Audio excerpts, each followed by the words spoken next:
বিসমিল্লাহির রহমানির রহিম। এটা হচ্ছে ওয়ালটন ব্র্যান্ডের 1.5 টনের নন ইনভার্টার এসি। এটা হচ্ছে ডায়মন্ড সিরিজ। এটার ভার্সন হচ্ছে 0305 আর রিফ্রিজারেন্ট হচ্ছে R410।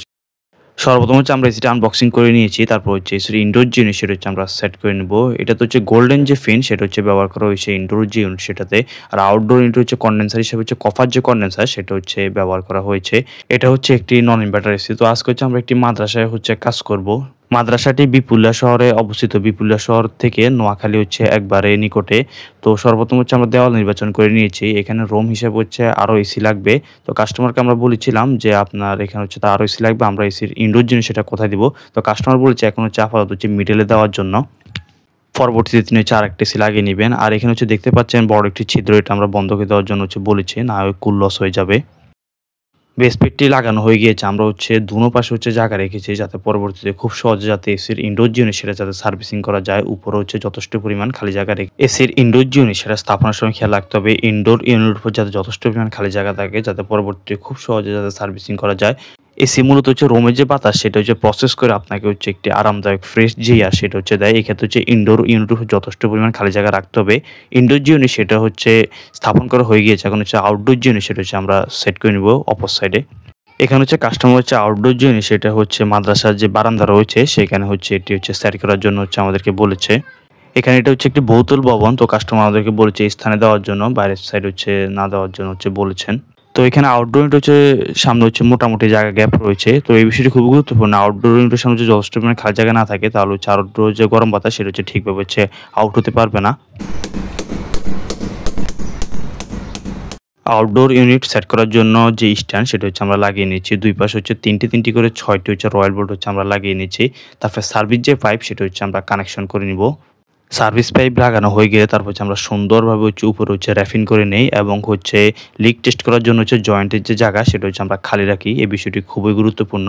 এসি স্থাপনের সময় অবশ্যই লিক রয়েছে কিনা সেটা হচ্ছে ভালোভাবে হচ্ছে টেস্ট করতে হবে।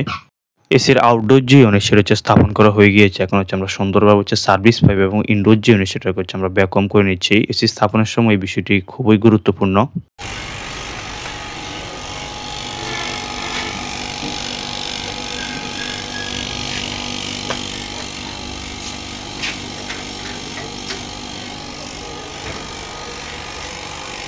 ওইদিন হচ্ছে ঢাকা থেকে এক ভাই হচ্ছে আমাদের হোয়াটসঅ্যাপ নাম্বার হচ্ছে আমাদের সাথে হচ্ছে যোগাযোগ করেছিল। তো ভাই আমাকে হচ্ছে সরাসরি হচ্ছে কল দিয়ে বলেছিল যে ভাই নতুন এসি ফিটিং এর সময় কি ভ্যাকুয়াম করতে হয় কিনা?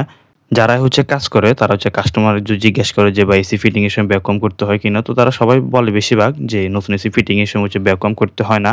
এই কথাটি আসলে হচ্ছে ভুল।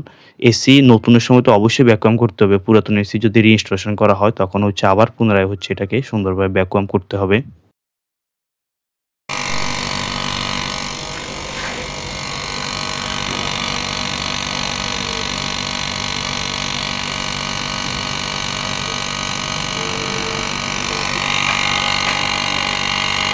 ভ্যাকুয়ামের কাজ শেষ। সর্বপ্রথম হচ্ছে আমরা ম্যানিফোল্ড গেজের যে বাল্ব সেটি হচ্ছে লক করে নিয়েছি। তারপর হচ্ছে সার্ভিস বাল্ব থেকে হচ্ছে হোস পাইপটি হচ্ছে আমরা ডিসকানেক্ট করে নিব। কোম্পানিগুলো হচ্ছে যখন এসি উৎপাদন করে থাকে তখন হচ্ছে আউটডোর ইউনিট হচ্ছে গ্যাস প্রিচার্জ করে দিয়ে থাকে। এই ক্ষেত্রে হচ্ছে শুধু ইনডোর ইউনিট এবং যে সার্ভিস যে পাইপ সেটার হচ্ছে শুধু ভ্যাকুয়াম করতে হয়। ভ্যাকুয়ামের কাজ যেহেতু শেষ এখন হচ্ছে আমরা ইউনিটের যে লিক সেটা হচ্ছে টেস্ট করে নিব। লিক টেস্ট করা হয়ে গেলে তারপর হচ্ছে ইউনিটের যে রেফ্রিজারেন্ট সেটা হচ্ছে আমরা আনলক করে দিব।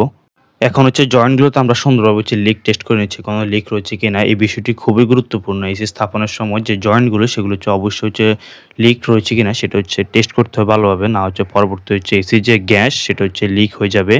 তাই আমরা খেয়াল রাখবো যাতে এসি ফিটিং এর সময় অবশ্যই যাতে এটা যে লিক টেস্ট সেটা যাতে অবশ্যই করা হয়। সর্বপ্রথম হচ্ছে আমরা ইনডোর সাইডে যে জয়েন্ট সেখানে হচ্ছে আমরা লিক টেস্ট করে নিচ্ছি। তারপর হচ্ছে আউটডোর যে সাইড সেখানে হচ্ছে আমরা সুন্দরভাবে হচ্ছে লিক টেস্ট করে নিব। লিক টেস্ট করা হয়ে গেলে তারপর হচ্ছে আমরা স্থান হচ্ছে সুন্দর করে হচ্ছে আবার র্যাপিং করে দিব। ইনডোর সাইডে লিক টেস্ট করা হয়ে গিয়েছে। এখন হচ্ছে আউটডোর সাইড হচ্ছে আমরা লিক টেস্ট করে নিচ্ছি কোনো লিক রয়েছে কিনা। এসিটি ইনস্টলেশনের কাজ শেষ। এখন হচ্ছে আমরা এটা চালিয়ে এটার কুলিং যে পারফরম্যান্স সেটা হচ্ছে চেক করে নিচ্ছি। এসি থেকে ভালো সার্ভিস পেতে নিয়মিত হচ্ছে এসির যে এয়ারফিল্টার সেটা হচ্ছে পরিষ্কার রাখুন। আর কোম্পানি থেকে ফ্রিজের সার্ভিস সেগুলো হচ্ছে অবশ্যই নিয়ে নেবেন। আর এটা হচ্ছে এসির আউটডোর ইউনিটের যে লুক সেটি এখানে যে হোলটি করা হয়েছিল সেটা হচ্ছে আমরা সুন্দরভাবে হচ্ছে হোয়াইট সিমেন্ট দিয়ে হচ্ছে বন্ধ করে দেই। আর ড্রেন যে লাইন সেটা হচ্ছে আমরা সুন্দরভাবে হচ্ছে ক্লিপ দিয়ে হচ্ছে নিচ পর্যন্ত হচ্ছে নামিয়ে দেয়। আর কাস্টমারকে বলেছি এখানে হচ্ছে পানির জার দিয়ে দেওয়ার জন্য যাতে পানিটা এখানে হচ্ছে সুন্দরভাবে হচ্ছে জমা হতে পারে। দেখতে পাচ্ছেন। দেখা হবে নতুন কোনো ভিডিওতে। আল্লাহ হাফেজ।